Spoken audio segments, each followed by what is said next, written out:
are going to start off in an all fours position. So you're going to place your hands underneath your shoulders and your knees underneath your hips, and just let your back be straight here is basically what you're going for. Straight and long. So, it's basically a neutral back right now. And from here, tone the low belly. So this is a really subtle exercise that we're starting with. And a lot of the ones today will be a little bit more on the subtle side. But what I want you to do is pick your right hand up off the mat, but try to keep the weight of your body evenly distributed between both legs and the left hand, and then put the right hand down. So if you're like me, I immediately felt weight also leave my left leg when I lifted up my right hand. Try to push everything down to the mat evenly, lift the left hand up, and keep the weight even on both knees. And lower it down. And one way to do this is by really tapping into your core. So pick the right hand up again, try to super tone the belly, and then put it back down. And try the left. And put it back down. Okay, from here, take your right foot back and just extend it behind you like you were stepping into a plank, and try to keep the weight even between the 3 points of contact on the mat. And the right foot comes back down. And then the left. Again, try to keep it even. And place the left foot back down. And one more time on each leg. Belly tones. And bring the knee back.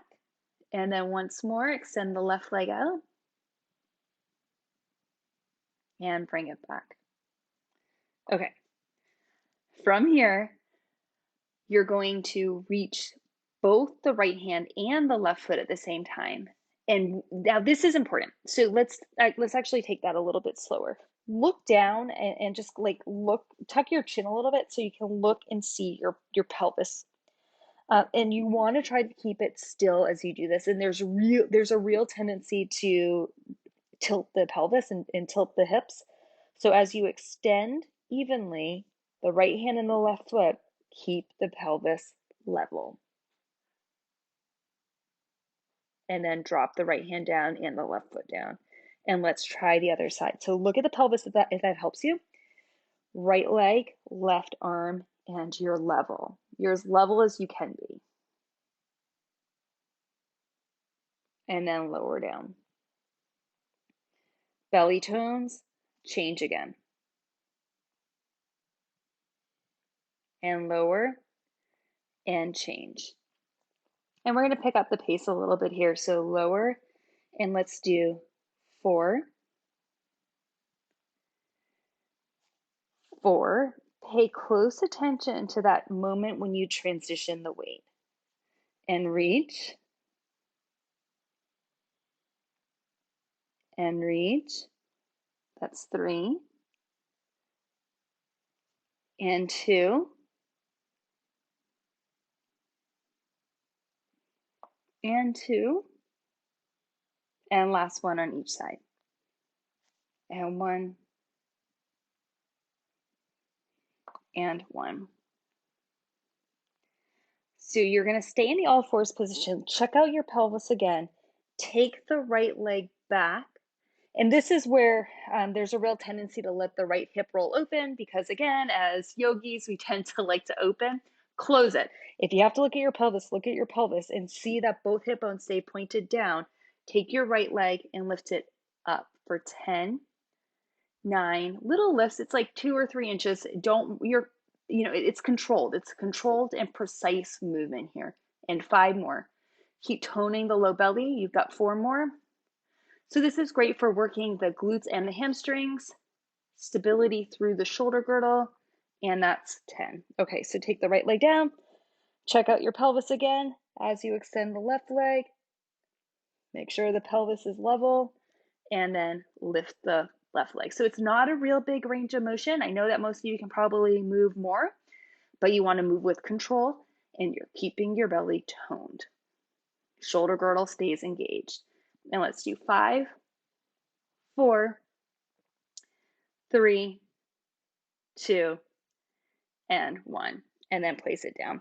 We're going to do one more here in all fours.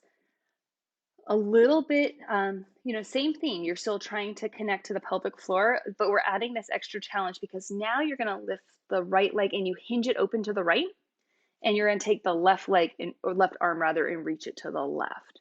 And all through this, you're trying to stay level. And often that moment when you transition is the most difficult one. So stay in control of the movement. So the right arm reaches out to the side, the left leg hinges open to the side, and then back down. And change again. And down. And change again. And down. And let's do 2 more on each side. 2 and 2. And last time. 1 and last one.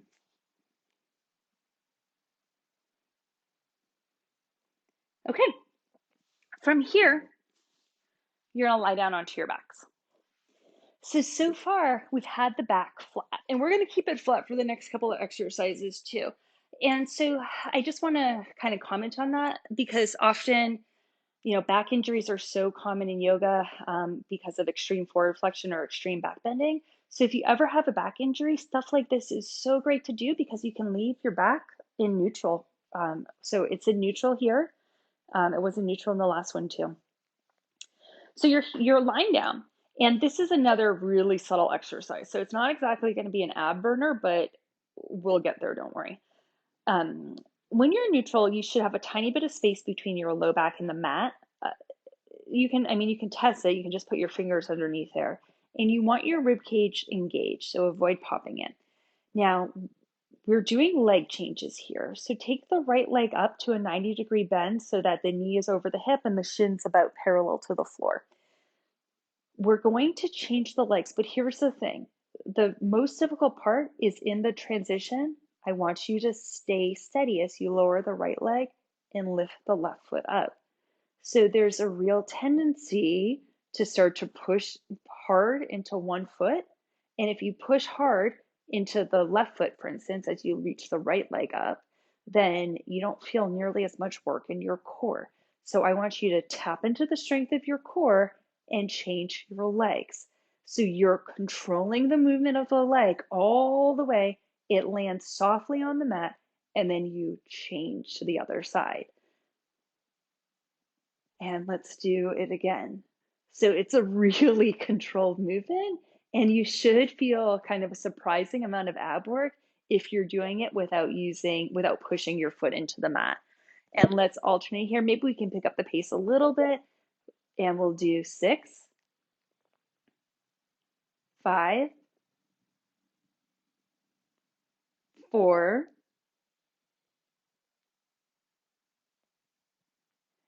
3,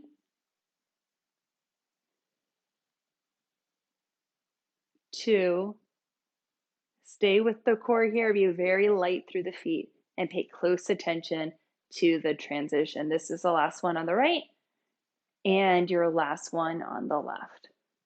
Okay, and we're gonna build up now. So take both legs up, and we're gonna try to lower and lift both legs at the same time. So it's a little bit harder for the core. If it hurts your back, I want you to sit on your hands just to avoid any low back pain here. Otherwise, inhale, lower the legs, just tap lightly onto the mat. Exhale, lift up. Inhale, lower the legs, tap lightly, and exhale up. And we're going to do 5 more. Inhale and exhale, that's 5. Inhale and exhale for 4, 3, 2, and 1. And you're going to stay in this tabletop position. The next exercise that we're going to do, it's a supine twist. And we're trying to keep the pelvis stacked. So I'm going to demonstrate, and then I'm going to go and watch you for a moment because this is a real common one that people make a mistake in. So open your arms to a T, and you can do hands down or hands up. It doesn't really matter as long as you stay steady. So the upper body above the waist is not moving here. Above the waist stays still. You're going to take both legs about halfway over to the right side. And then when you get to that halfway point, look at your knees. And usually what happens is you have to give a little extra reach with the top knee. So when you give that extra reach with the top knee, your pelvis stacks and you feel work all along the left side, the top side. And then to come back to the center, you push into your armpit, you push into your rib cage, you push into your waistline, and you're back to the middle. And then you take the legs in the opposite direction. So I'm reaching mine halfway over to the left, and I give this extra reach with my top leg to keep my knees stacked. And when I do that extra reach, I feel a lot of work through my right side. And then to come back to the middle, I push into my armpit, my rib cage, and my waistline. So halfway over to the right, stack the knees, and then exhale to the middle, and then inhale halfway over to the left, stack the knees. So usually that means it's a little bit more reach with the top leg, and exhale to the middle. And I'm going to watch